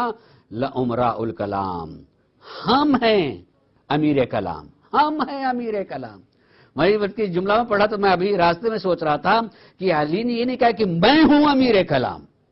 لیکن قرآن کا بھی لب و لہجہ یہ ہوتا ہے کہ نحن نزلنا القرآن، ہم نے قرآن کو نازل کیا ہے۔ تو اب اس میں شخصیات نہیں بڑھ جاتی ہیں، اللہ اپنی ساری صفتوں کے ساتھ، یعنی کہنا میں اپنی پورے وحدانیت، اپنے وحدت اور فردیت اور یگانگت کے ساتھ، یعنی اس کی جتنی صفات ہیں ان تمام صفات کے قوتوں کے ساتھ ساتھ اس ایک ذات نے جو ہے قرآن کو نازل کیا ہے۔ وہی علی کہنا چاہتے ہیں میرے جتنے بھی صفات ہیں ان تمام صفات کے ساتھ ساتھ میں کہتا ہوں میں، یعنی ہم کہا نے اپنے صفات کو بیچ میں تذکرہ کر کے کہنا چاہتے ہیں کہ یہ کلام کے امیر ہم ہیں۔ اگر اس کی جڑ کو ہی تلاش کرنا چاہو گے کہ درخت کی شکل میں دیکھا جائے، پورا خطبہ موجود ہے کہ درخت شکل میں اس کلام کو دیکھا جائے تو جڑیں بھی ہم میں پائی جاتی ہیں، اور اگر ان کی شاخوں کو بھی دیکھا جائے تو ان کی شاخیں بھی ہمارے اوپر سایہ فگن ہیں۔ تو علی جب خود اپنے بارے میں یہ کہہ رہے ہیں تو ان کے کلام نکل کر کے آئے تو اسی طرح سے انسان پہچانتا ہے۔ تو سند کے بارے میں کہنا تھا کہ سند اگر انسان تلاش کرے تو پہلے اپنے ذہن میں ایک بات لے کر کے آئے، اور ایک علمی اعتبار سے اس میں کہنا چاہوں گا کہ وہ کیا امام کے قول کو حدیث ثابت کرنا چاہتا ہے کہ حدیث کے اعتبار سے ہم اس کو تسلیم کرنا ہے تو اس کی سند ہونی چاہیے، اور اگر حدیث کے اعتبار سے اس کو ثابت نہیں کرنا ہے تو آپ کو اس کے ماخذ معلوم کرنا چاہیے، اس کے مصادر معلوم کرنا چاہیے، اس کے منابع آپ کو معلوم کرنا چاہیے کہ کہاں کہاں سے پہلے تھے، کن کن جگہوں، پھر ان کتابوں کی حیثیت کے بارے میں جو آپ کہیں کہ ان کتابوں کی حیثیت کیا ہے، اس کے لکھنے والے کی حیثیت کیا ہے، اس کی نظر کیا ہے، اس کے اعتبار سے جو تاریخی حیثیت معلوم ہوگی۔ لیکن اگر سند کے اعتبار سے کہ ہم مانتے ہیں کہ علی معصوم ہے، معصوم زبان سے جو کلمات نکل جاتے ہیں وہ حدیث کی حیثیت رکھتے ہیں، تو دیکھیے یہ ذہن میں آپ یاد رکھیں ہمیشہ، جب کوئی بات کر دیتا ہے تو اس کی اعتراض تو سامنے آ جاتا ہے، لیکن یہ ذہن میں ہونا چاہیے ہے کہ ہم اس کے اعتراض کے ساتھ ساتھ یہ بھی غور کریں کہ ایک چیز جو ان کے ہاں معیار ہو، کسی ایک مذہب میں، کسی ایک مسلک میں، کسی ایک جماعت میں، کسی ایک گروہ میں ہو سکتا ہے کسی چیز کو ایک معیار، ایک علمی حیثیت دی گئی ہے۔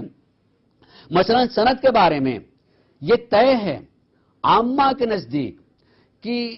وہ صرف سند کے بارے میں غور کرتے ہیں، سند کا جو نتیجہ ہے یعنی جو قول ہے اس کے بارے میں غور نہیں کرتے، یعنی اگر ان کے نزدیک سند صحیح ہے تو کہا کیا گیا اس میں عقل لگانے کی ضرورت نہیں ہے، جتنی بھی عقل لگانی ہے سند کے بارے میں آپ عقل لگائیں کہ یہ کہنے والا کون ہے، کیسا ہے، کس طرح کا ہے، وہ آپ کے نزدیک صحیح ثابت ہو گیا، بہتر ثابت ہو گیا، سچا ثابت ہو گیا، اپنے نماز کے یہاں معتبر ثابت ہو گیا، تو جتنے وہ معتبر ثابت ہو گئے تو جو قول ہے وہ معتبر ہو جائے گا، چاہے اس کو عقل جو ہے تسلیم کرے یا تسلیم نہ کرے، آپ اس کے انکار نہیں کریں گے، وہ کہیں گے کہ اب آپ سوچیں اوچیں نہیں، کچھ آپ کو مان لینا ہے، اس لیے کہ یہ جتنے بھی کہنے والے ہیں سارے معتبر ہیں، کیونکہ سارے معتبر نے تو جو کہا ہے وہ صحیح ہے، ہمیں سمجھ میں آئے چاہے سمجھ میں نہ آئے، وہ بات قرآن کے خلاف جا رہی ہو یا موافق جا رہی ہو۔ دیکھیے یہ میں بڑے اعتبار کے ساتھ یہ بات کر رہا ہوں کہ سند کے بارے میں ان کا عام مسلمین کا خیال یہی ہے کہ اصل میں تحقیق جو ہوتی ہے وہ سند میں ہوتی ہے، تو اس کے بعد ہمیں غور نہیں کرنا ہے اور اس کو مان لینا ہے۔ اور اتنے شدید ہو جاتے ہیں کہ ارے اس نے تو حدیث کا صحیح حدیث کا انکار کر دیا، مسلمان ہی کہاں رہ گیا مثلا۔ ہمارے ہاں ذرا سا فرق ہے، ہم جن کو مانتے ہیں وہ یہ کہتے ہیں کہ نہیں، تمہیں خود جو بیان کیا گیا اس پر غور کرنا ہے کہ وہ قرآن کے موافق ہے یا نہیں ہے، مطابق ہے یا نہیں ہے۔ حتیٰ کہ وہ اپنا نام بھی لے کر کے یہ کہتے ہیں کہ اگر ہمارے نام کے ساتھ کوئی بات منسوب ہو کہ ہم نے یہ بات کہی اور وہ بات قرآن کے خلاف جا رہی ہے تو اس کو دیوار سے مارو۔ یعنی کیا ان کے نام سے زیادہ کوئی معتبر نام ہمارے لیے ہو سکتا ہے؟ نہیں ہو سکتا۔ کہ امام صادق نے یہ فرمایا، مولا کائنات نے یہ فرمایا، امام باقر نے یہ فرمایا، حسن عسکری نے یہ فرمایا، ان سے معتبر کون سا نام ہو سکتا ہے؟ لیکن وہی یہ کہتے ہیں ہمارے نام کے ساتھ میں مگر بات جو ہے وہ قرآن کے خلاف جا رہی ہے تو آپ اس کو تسلیم نہیں کریں گے، اس کو دیوار سے مارے گئے، کسی نے ہمارے ساتھ نسبت دے دی گئی، ہماری طرف منسوب کر دیا گیا ہے۔ تو ہمیں سند میں اگر کوئی کہیں سے ان کے اعتبار سے ایک ایسا آدمی مل جاتا ہے جو معتبر نہیں ہے لیکن بات ہم دیکھ رہے ہیں وہ قرآن کے خلاف نہیں جا رہی ہے تو ہمیں مان لینے میں کوئی، ہم مانیں گے۔ اور سارے کے سارے بالکل صحیح ہوں، ہمیں ہمارے یہاں ہو سکتا ہے کہ وہ موثق ہوں، ہمارے یہاں ہو سکتا ہے کوئی معتبر ہوں، لیکن جو بات کہی جا رہی ہے وہ بالکل قرآن کے خلاف ہے تو ہم اس کو تسلیم نہیں کریں گے۔ میں ابھی کتاب کا مطالعہ کر رہا تھا، اتفاق سے کتاب کھولی تو نویں امام کے حالات میں سے امامان شیعہ کر کے نام ایک کتاب ہے، اس میں نویں امام کے حالات میں ایک جگہ امام کا مناظرہ تذکرہ کیا ہے۔ اس میں مناظرہ میں پورے اس کو نہیں نقل کروں گا، خالی اس کی کیفیت کو۔ اس مناظرے میں جو سامنے ہے وہ آ کر کے کہتا ہے کہ یہ حدیث ہے، اس حدیث میں جو یہ بات کہی گئی ہے، تو امام نے بالکل اس حدیث کے بیان کرنے والوں کے بارے میں قطعاً کوئی گفتگو نہیں کی۔ ارے بیوقوف، دیکھتے نہیں کہ بیان کرنے والا کون ہے، کیسے مان رہے ہو، یہ ہے فلاں فلاں، یہ جھوٹا ہے، یہ غیر معتبر ہے، بلکہ فوراً مضمون کو لیا اور اس سے متعلق قرآن کی ایک آیت کو پڑھی کہ دیکھو یہ حدیث کا مضمون یہ کہہ رہا ہے اور قرآن میں اللہ نے یہ کہا ہے، یہ بتاؤ یہ صحیح ہے یا یہ صحیح ہے۔ گویا امام نے بتایا کہ اگر کوئی حدیث یا روایت بن کر کے آپ کے سامنے آ رہی ہے اس کے سند کے بارے میں گفتگو نہ کرنا، سند کے بارے میں گفتگو نہ کرنا بلکہ اس کے مضمون کے بارے میں گفتگو کرنا۔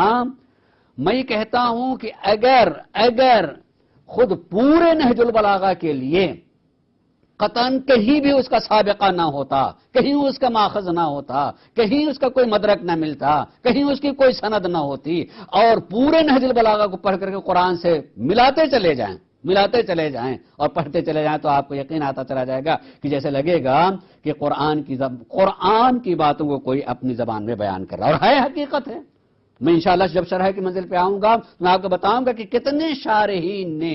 سرکار مولا کائنات کے باتوں کی جب شرح کی ہے تو اس سے متعلق فوراً قرآن کی آیتوں کو نقل کیا ہے کہ یہی بات قرآن نے اس طریقے سے کہی ہے، یہی بات قرآن نے اس طریقے سے کہی ہے، یہی بات قرآن نے۔ میں انشاءاللہ المستعان چونکہ ہے توفیق اگر حاصل رہی تو ہم بتائیں گے کہ شارحین نے کہ ان کے قرآن سے الگ بات ہو ہی نہیں سکتی۔ تو اگر کوئی بھی سند نہ ہوتی، ہم تو سند کے بارے میں گفتگو ہی نہیں کرتے ہیں، ہم تو کہیں گے کہ اگر قرآن سے متعلق بالکل گفتگو، میں کہہ رہا ہوں، آپ کہہ رہے ہیں، ایک آدمی جس نے قرآن نہیں پڑھا ہے اور قرآن نہ پڑھنے کے بعد کوئی ایسی بات کہی جو قرآن نے وہی بات کہی ہے، تو کیا میں اس کی بات کو جھٹلا دوں گا؟ مطلب بھائی یہ بات بالکل سچی ہے، اس کے تو ہمارا مذہب، ہمارا کتاب یہی بات کہہ رہی ہے، تو اس کے کسی کے نہیں ہو سکتا ہے کہ غیر مسلم ہو، غیر متدین آدمی، مگر اس کی زبان سے کیا سچی بات نہیں نکل سکتی ہے جو قرآن کے بالکل موافق ہو؟ یہ تو حضرت علی ہیں جو بات کہہ رہے ہیں۔ تو اگر ہمیں اقرار کرنا ہو تو ہم دوسروں کے سند کے لیے میں صرف اتنی بات کہنا چاہوں گا کہ پہلے تو یہ طے کریں سند کے بارے میں کہ آپ اس کو حدیث کی حیثیت دینے کے لیے چاہتے ہیں کہ سند معلوم کریں تو حدیث کے اعتبار سے اس کی سند، تو حدیث کے اعتبار سے سند کے اعتبار سے آپ مانیں گے کہ اگر اس کے بیان کرنے والے رجال احادیث الگ ہوتے ہیں اور رجال تاریخ الگ ہوتے ہیں، جو تاریخ لکھنے والے مورخین جو ہیں وہ الگ ہیں، مصنفین ہیں وہ الگ ہیں، رجال احادیث کے سلسلے میں بیچ میں ایک زمانہ بھی گزرتا ہے، ابتدا کے ہیں جو جن کو آپ اصحاب کہیں، پھر اس کے بعد تابعین کہیں، تبع تابعین کہیں، ان کے لیے تو نہیں، مگر بعد میں یقیناً جو ہے جو شیوخ احادیث ہوا کرتے تھے وہ یقیناً اجازہ حدیث دیا کرتے تھے۔ یہ بھی ایک بیچ میں ہے کہ اجازہ حدیث کی، یعنی جو احادیث کو پڑھا رہے ہیں، سمجھا رہے ہیں، بتا رہے ہیں کیسے سمجھا جاتا ہے، وہ کسی ایک کو جس کو معتبر سمجھ لیا کہ وہ اس لائق یہ فہم رکھتا ہے، ذوق رکھتا ہے، سمجھ رکھتا ہے اور متدین بھی ہر چیز ہے، تو اس کو اجازہ حدیث دیتے تھے کہ آپ اس حدیث کو سلسلے میں آگے بڑھا سکتے ہیں۔ تو رجال احادیث الگ ہوتے ہیں، رجال تاریخ اگر دیکھا جائے تو وہ الگ ہوتے ہیں، سب یہ الگ الگ ہیں، تو اس الگ الگ ہونے کی بنیاد پر سند تسلیم مانگنا، اس کا مطلب کہ آپ کے ذہن کے گوشے میں یہ بات پائی جاتی ہے کہ ہم اس کو حدیث کی حیثیت دیں، نہج البلاغہ کو حدیث کی حیثیت ہونی چاہیے، تو وہ پہلے طے کر لیں۔ دوسرے یہ کہ ان اسناد کی حیثیت آپ نزدیک جیسے بھی ہو،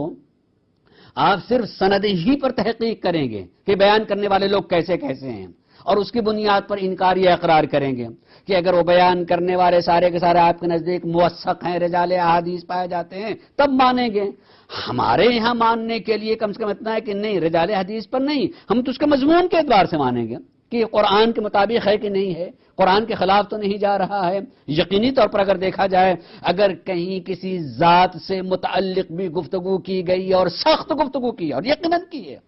اسی نہج البلاغہ میں جو ہے ذاتیات سے متعلق گفتگو اور سخت گفتگو ہے، مگر وہی چیز ہمیں قرآن میں بھی ملتی ہے کہ ذاتیات سے گفتگو کی گئی ہے اور سخت گفتگو کی ہے، سخت گفتگو کی ہے، حتیٰ کہ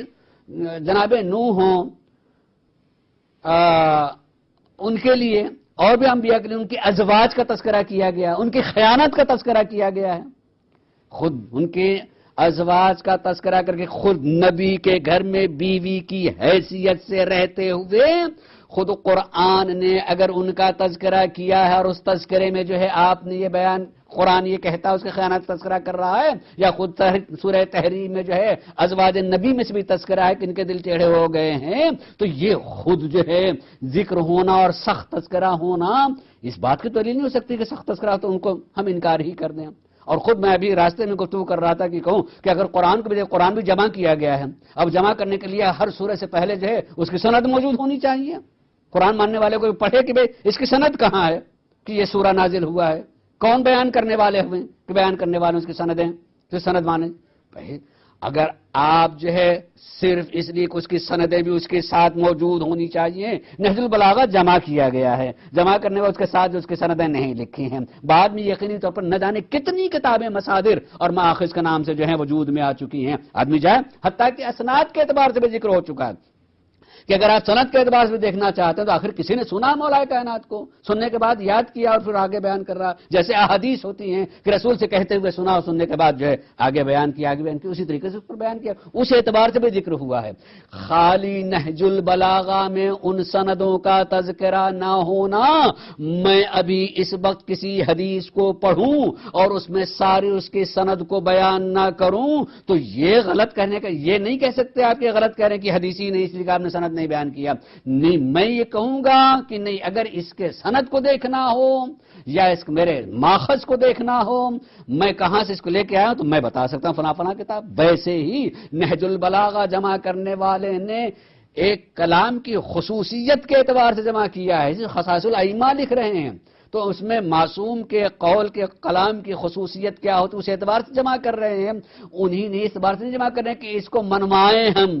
کہ اس کی تاریخی حیثیت کیا ہے، حدیث کی حیثیت کیا ہے، تو نہیں۔ اگر آج آپ کو اس اعتبار سے دیکھنا ہے کہ تاریخ کے اعتبار سے کتنا معتبر ہے، حدیثی اگر رنگ دیا جائے، حدیث کا رنگ دیا جائے تو اس کا کتنا معتبر ہونا چاہیے، کتابیں موجود ہیں، آدمی جو ہے اس میں آ کر کے یقینی طور پر جو ہے مطالعہ کر سکتا ہے، پڑھ سکتا ہے، شک پیدا کر کے انسان جو ہے ایک گوہر نایاب، بلکہ کہوں گا کہ صحیفہ نور سے انسان کو دور کر رہا ہے۔ اگر کسی کو روشنی لینی ہے اور روشنی میں آنا ہے تو یقیناً اس کلام کو ملائے قرآن سے اور دیکھے کہ علی کے زبان سے جو باتیں نکلی ہوئی ہیں قرآن سے کتنی قریب قریب ہے. ہو سکتا ہے کہ قرآن ہمیں وہ سارے مفاہیم ہمارے ذہن میں نہ سکے تو سہارا بنتا ہے نہج البلاغہ قرآن فہمی کے لیے بھی. تو قرآن کے ماننے والوں کو تو نہج البلاغہ کو دل سے لگا کے رکھنا چاہیے ہے کہ جہاں قرآن نہیں سمجھ میں آ رہا ہے نہج البلاغہ سہارا بنتا جائے گا سمجھنے کے لیے. وآخر دعوانا الحمدللہ رب العالمین.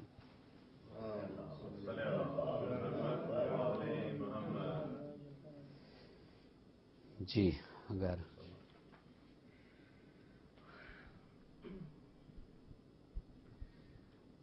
پہلا سوال ہے جو کہا جاتا ہے کہ دوسری کتابوں میں یہ خطبات ملتے ہیں تو کیا ان میں صحیح یہ سارے خطبات اسی انہی حرفوں میں ملیں گے یا کوئی ویریشن ہے ان میں؟ غالباً میں نے پہلے تقریر میں یا درس میں یہ بات کہی تھی کہ جتنی بھی پہلی کتابیں ہیں وہ مخطوطے ہیں ہاتھ سے لکھے ہوئے. آج جو ہے ایک لکھا گیا پھر ظاہر ہے اسی کی طباعت ہوگا. اس میں اگر پہلے میں غلطی ہے تو دوسرے میں غلطی رہے گی. پہلا صفحہ صحیح ہے تو اس کو چھپے ہیں تو سارا ایک ہی طرح کا ہوگا اس لیے اس کو تباہ کر دیا گیا. لیکن جب مخطوطہ ہاتھ ہی سے لکھنا ہوتا ہے اور اس کے بہت ساری کاپیاں بنانی تو میں ایک لکھنے والا کہیں ایک میں جو میں نے لکھا ہے تو کہیں نقطے کی کمی ہو سکتی ہے, کہیں مطلب جنت لکھنا تھا ہنہ رہ گیا مثال کے طور پر, محبت لکھنا تھا محنت لکھ گئے. اس طرح کی غلطیاں پہلے میں بتایا تھا اس طرح کی غلطیاں نسخوں میں اس طرح کی غلطیاں پائی جائیں گی. مگر وہ اگر آدمی غور کرے گا تو ہو سکتا ہے کہ وہ خود جملہ بھی وہاں اس جملے سے مطابقت رکھتا ہو یا مطابقت نہیں رکھتا ہے تو اسے سمجھ میں آئے گا کہ یہاں لکھنے میں کوئی غلطی ہو, اس کو یہ ہونا چاہیے تھا. اس طرح کے جو ہیں پائے جاتے ہیں.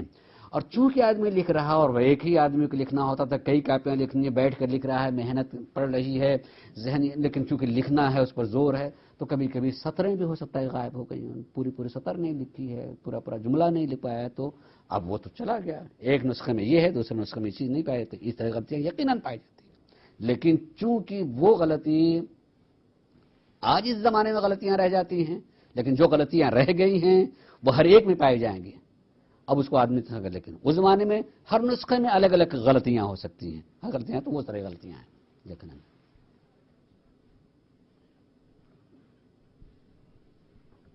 صاحب سید رضی کی شخصیت کو پہچاننے کے لیے اس کی جو آپ نے ذکر فرمایا باقی تصانیف مختصراً کون سی, اور یہ نہج البلاغہ یہ کتنے ٹائم میں اس نے مرتب کیے تقریباً؟ میں چونکہ میرا چوتھا یہ ہوگا ان شخصیت ہی پر ان کو ہم گفتگو کرنی ہے, چونکہ میں حقیقتاً نہج البلاغہ سے متعلق اپنی 3 یہ تقریر میں گفتگو کر لی ہے. میرا چوتھا حصہ ہوگا خود سید رضی علیہ رحمہ کی شناخت. تو انشاءاللہ اگلے جمعہ کو اس سلسلے میں جو ہے میں اس میں تذکرہ کرنا چاہوں گا. آپ کو عمر ہی زیادہ کہیں نہیں ملی, صرف 46 سال آپ کی عمر تھی. سن 359 ہجری میں آپ کی پیدائش ہوئی تھی اور 406 میں آپ کا انتقال ہو گیا ہے. تقریباً 46 سال کی عمر ہوتی ہے, 40 سال میں آپ چلے گئے دنیا. لیکن کہ بہت ہی نابغہ قسم کے آدمی تھے اور آپ نے جو ہے بہت سارا کام کیا ہے. انشاءاللہ اس میں ہم تذکرہ کریں گے, بتائیں گے. ایک اور سوال ہے کہ اگر کہا جاتا ہے کہ ابن حدید یا دوسرے جن لوگوں نے شرح لکھی ہے وہ دوسرے مکتبہ فکر سے تعلق رکھتے تھے, تو ہم ان کو کیوں سند کے لحاظ سے استعمال کرتے ہیں؟ نہیں, پھر میں ایک مرتبہ کہنا چاہوں گا کہ میں نے بتایا کہ سند اور ماخذ دو اعتبار سے اس پر ہم سند کے اعتبار سے اس وقت ان کی گفتگو کریں گے جب ہم نہج البلاغہ کو حدیث کو عنوان سے گفتگو کرنا چاہیں کہ حدیث ہے تو اس کے راوی یہ ہیں مثال کے طور پر. ہم سند نہیں, ماخذ نہج البلاغہ ماخذ کے اعتبار سے یا تاریخ کے اعتبار سے, تاریخ کی کڑی ہیں وہ, انہوں نے اس چیز کو تسلیم کیا ہے تو ہم اس کو نہیں کہ نہج البلاغہ کی عبارت کے صحیح یا غلط ہونے کے سلسلے میں ان کے اعتبار یا عدم اعتبار پر کسی چیز کے ماننے نہ ماننے کی گفتگو نہیں کر رہے ہیں. تاریخی اعتبار سے, ایک وجود کے اعتبار سے, ماننے کے اعتبار سے. اور دوسری بات جو میں نے ابھی یہ بات کہی کہ سند کے اعتبار سے بھی اگر ہم اس کی گفتگو کریں، سلسلے روات کے اعتبار سے، راوی کے اعتبار، سند کے اعتبار سے ہم تسلیم کریں، تو جب ہمارے یہاں معیار بدل گیا کہ ایک عامۃ المسلمین میں یہ ہے کہ سند کا سلسلہ صحیح ہونا چاہیے ہے، کہا کیا گیا اس پر غور کرنے کی ضرورت نہیں ہے، ہمارے یہاں اگر سند کے تسلسل میں بھی کوئی ایک آدھ گڑبڑ بھی نکل جاتا ہے، مگر جو بات کہی گئی ہے وہ قرآن کے خلاف نہیں جا رہی ہے، تو ہم اسے تسلیم کریں گے، تو چاہے ابن الحدید ہی کیوں نہ ہو۔ اب آپ اس میں کہیں کہ یہ اس وقت بات کریں کہ آپ تو اس عنوان سے مانتے ہیں نا کہ قرآن کے موافق و مخالف، آپ ذرا سی اس کو قرآن کے مطابق کر کے بتائیے، یا ہم مخالف ہونے کے عنوان سے بتا رہے ہیں، تب وہ رخ پیدا ہوگا کہ ہم اس میں گفتگو کریں۔ میرا ایک سوال ہے جی، وہ یہ ہے کہ کیا ایسی کوئی کتاب ہے یا نہج البلاغہ کی ایسی کوئی جسے کہنا چاہیے کاپی ہے جس کے اندر یہ وضاحت کی گئی ہو کہ یہ جو خطبہ ہے اس کے مخاطبین جن سے خطاب کیا گیا وہ کون تھے یا کس وقت دی گئی ہے؟ ایسی کوئی ہے نہج البلاغہ کی کوئی کتاب؟ نہیں، اگر مختصر خالی دیکھنا ہو ہر شرح، چونکہ نہج البلاغہ ایک ظاہر ہے کہ ایک واقعی چیز ہے کہ مولا کا کلام ہے، جی، تو ہمارا مقصد یہ ہے پوچھنے کا کہ کیا وہ ایسا ہے کہ بعض اوقات کہ مثلا فی الموضوع کسی موضوع کے بارے میں، لیکن یہ نہیں بتایا گیا اس کا مخاطب کون ہے یا کس موقع پہ کی گئی، ایسی کوئی نہیں، ہمارے گھر میں جو پائی جاتی ہے مفتی جعفر حسین علی اللہ مقام کا، ہر خطبے سے متعلق انہی نے تھوڑا سا لکھا ہے اس پس منظر کو کہ یہ خطبہ کس وقت اور کن لوگوں کے سامنے، کون لوگ تھے، سپاہی لوگ تھے، مخالف لوگ تھے، موافق لوگ تھے، جنگ پہ گئے تھے، گھر میں تھے، راستے میں تھے، اور کہاں یہ خطبہ کہا گیا ہے، کوئی پکڑ کے آیا تھا، کسی پکڑنے گئے تھے، سب کا پس منظر جو انہوں نے تھوڑا سا لکھا ہے، اور بہت ہی یہ کوئی جدید اس کی پرنٹ ہے یا کوئی پرانا؟ نہیں، پرانی ہے، اسی میں اس میں ہے، موجود ہے، سب میں تھوڑا تھوڑا موجود ہے،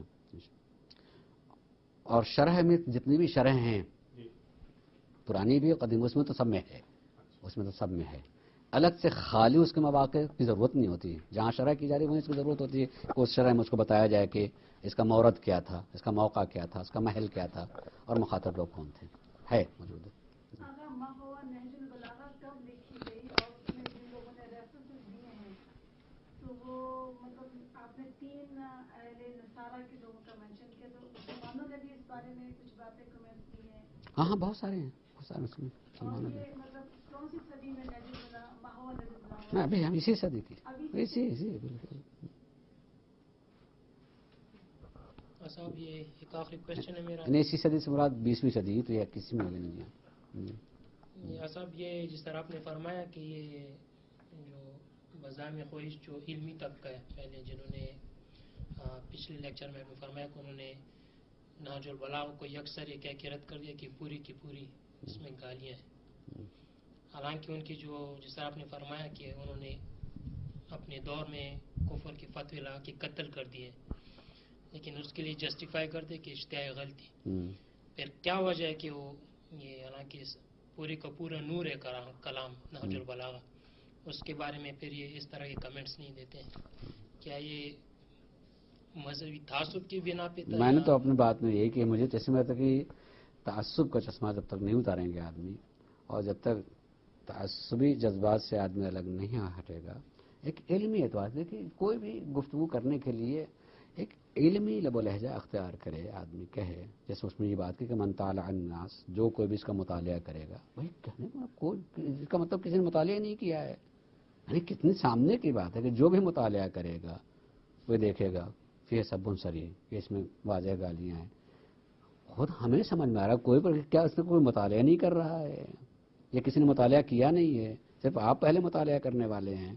تو یہ بالکل واضح لگ رہا ہے کہ مذہبی تعصب ہے۔ اور اس میں جو بات کہی ہے کہ اس میں فلاں فلاں کے لیے مثلا برائیاں بیان ہیں، تو میں کہہ سکتا ہوں کہ اگر قرآن آج کفار پڑھیں ہوئے کہیں کہ اس میں ہمارے خداؤں کی برائیاں کی گئی ہیں تو اللہ کے کلام نہیں تھا، آپ مان لیں گے، چونکہ وہ اپنے خداؤں کو جو ہے اچھا سمجھتے ہیں اور قرآن نے اس کے پر فرض کی لعنت کی ہے، تو یہ کہیں کہ چونکہ ہمارے خداؤں کی برائیاں کی گئی لہذا ہم نہیں مانتے، تو ایسی بات ہے کہ آپ جس کو مانتے ہیں اگر اس کی کوئی برائی دکھائی دے رہی ہے تو اس کو ایک معصوم کا کلام نہیں مانتے، یا ایک رہبری خلیفہ کا کلام، یہ عقلی چیز نہیں۔ جی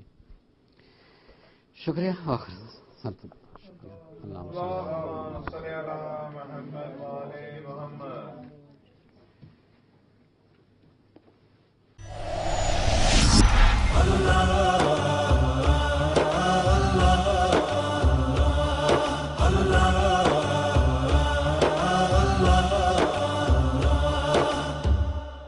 بھی کتاب خانے میں چلے جائیں گے، اگر اس کتاب خانے کے بارے میں معلوم کتنی کتابیں ہیں، کس طرح کی کتابیں ہیں، میں صرف اس کی فہرست دیکھنا چاہتا ہوں، بجائے اس کے کہ ہم پوری لائبریری کو خود عملی طور سے جا کے دیکھیں اور کتاب پر نگاہ ڈالیں. ایک فہرست کتابی شکل میں ہم نے دیکھو، ورق پڑھ کر کے ہم نے دیکھ لی کہ ہم اتنے اس کے موضوع ہیں، اتنی کتابیں ان موضوع پر اتنے مصنفین ان لوگوں نے لکھا. تو وہ کتابیں جو آج نہیں رہ گئی ہیں وہ فہرستوں میں پائی جاتی ہیں، کتاب خانوں کے فہرست میں وہ پائی جاتی ہیں. وہ نقل ہو کر کے آئے مگر وہ کتاب نہیں رہ گئی. کتاب نہ رہ جانے کے اسباب میں اگر دیکھا جائے تو وہ کتاب نہیں رہ گئی، یا تو کتاب خانہ خود ضائع ہو گیا ہے، کتاب خانہ خود ہی موجود نہیں رہا ہے، یا یہ کہ اس زمانے میں کتابوں کا وجود مخطوطی ہوتا تھا، مطبوعات نہیں ہوتے تھے، بہت کم کتابیں طبع ہوتی تھیں، مخطوطے اس کے تعداد بھی کم ہوتی تھی. ہو سکتا ہے اس کی اس طرح کی حفاظت نہ ہو پائی ہو کہ مثلا دیمک کھا گئی ہو، پانی پڑ گیا ہو، یا ایک ہی دو مخطوطے کوئی لے گیا نہیں لے کر کے آیا، یا خود پوری لائبریری ضائع ہو گئی ہے، تو اس اعتبار سے وہ چیز موجود نہیں رہی. اعوذ باللہ من الشیطان اللعین الرجیم. بسم اللہ الرحمن الرحیم. الحمد للہ رب العالمین والصلاة والسلام علی اشرف الانبیاء والمرسلین سیدنا و نبینا و شفیع ذنوبنا و حبیب قلوبنا و طبیب نفوسنا ابی القاسم محمد و علی اہل بیتہ الطیبین الطاہرین المعصومین ولعنۃ اللہ علی اعدائہم اجمعین من یومنا ھذا الی یوم الدین. اما بعد. نہج البلاغہ صحیفہ نور کے عنوان سے گفتگو شروع کی ہے، اور میں نے اس عنوان سے اپنی گفتگو کو منون کرنے کا سبب بھی بیان کیا، یعنی وجہ تسمیہ بھی بیان کیا کہ نہج البلاغہ صحیفہ نور ہے، اور حقیقت میں خود سید رضی علیہ الرحمہ نے جو مقدمہ لکھا ہے اس میں بھی آپ نے یہ بات تحریر فرمائی ہے کہ میرے لیے نور ثابت ہوئی. کلمات حضرت علی نور کا کام، ظلمات میں جہاں فکریں بہکنے لگیں، راستہ نہ دکھائی دیتا ہو، وہاں مولا کائنات کے کلمات کی باتیں نور کی حیثیت رکھتی ہیں. اور حقیقت میں جو بھی انسان انصاف کی نظر ڈالے گا تو پتھر کہنا کہ پتھر کے جن سے ہے گوہر، لیکن خالی پتھر کہہ کر کے خاموش نہیں رہ جائے گا. گوہر ہے تو اس کو آدمی گوہر کہے گا کہ یہ گوہر ہے.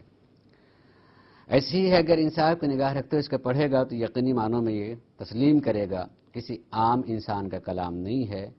یقیناً عام انسان سے بلند شخصیت کے زبان سے نکلے ہوئے یہ کلمات ہیں.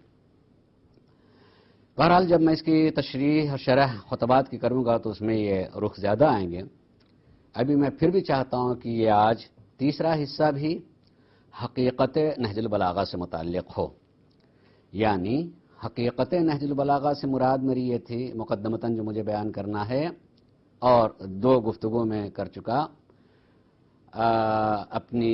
باتوں کی طرف اشارہ کر چکا ہوں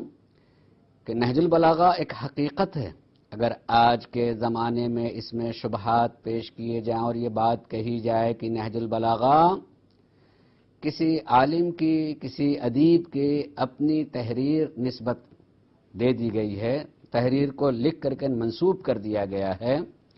اور اس نہج البلاغہ کو مشکوک کر دیا جائے خود کہ نہیں، اس کی کوئی حیثیت نہیں ہے، اور حضرت علی کہ کلام نہیں ہے۔ یہ جاننا ضروری ہے، حقیقت ہے کہ انسان اس اعتبار سے غور کرے۔ ظاہر غور کرنے والے دو طرح کے ہوتے ہیں، یقیناً مذہبیات سے اور جذبات سے تعلق رکھنے والے کہ وہ جذباتی ہو کر کے بھی کسی چیز کو مانتے ہیں، انکار کرتے ہیں۔ عقلی اعتبار سے یہ صحیح نہیں ہے کہ انسان جذباتی ہو کر کے کسی چیز کو مانے یا جذباتی ہو کر کے کسی چیز کا انکار کر دے۔ اللہ نے انسان کو عقل دیا، عقل کے اعتبار سے جو بھی ماننے کے لیے اس کی نگاہ میں معتبر چیز ہو سکتی ہے اسے تلاش کرے اور خود اپنے عقل سے سوال کرے کہ ہم اس کو معتبر ماننے کے لیے کیا ہمارے پاس میں معیار ہونا چاہیے، کیوں ہم اسے معتبر مانیں۔ معمولاً عقلی گفتگو قریب کی ہوتی کہ انسان عقلی اعتبار سے گفتگو کرے، لیکن ہر جگہ عقلی گفتگو کافی بھی نہیں ہوتی ہے، اس کی ضرورت ہے کوئی اور بھی دلیل ہونا چاہیے۔ اس سلسلے میں جو میں کہہ چکا ہوں اس کی تھوڑی سی تلخیص کر کے میں آگے بات بڑھاؤں۔ نہج البلاغہ وجود میں آنے کا ایک زمانہ ہے،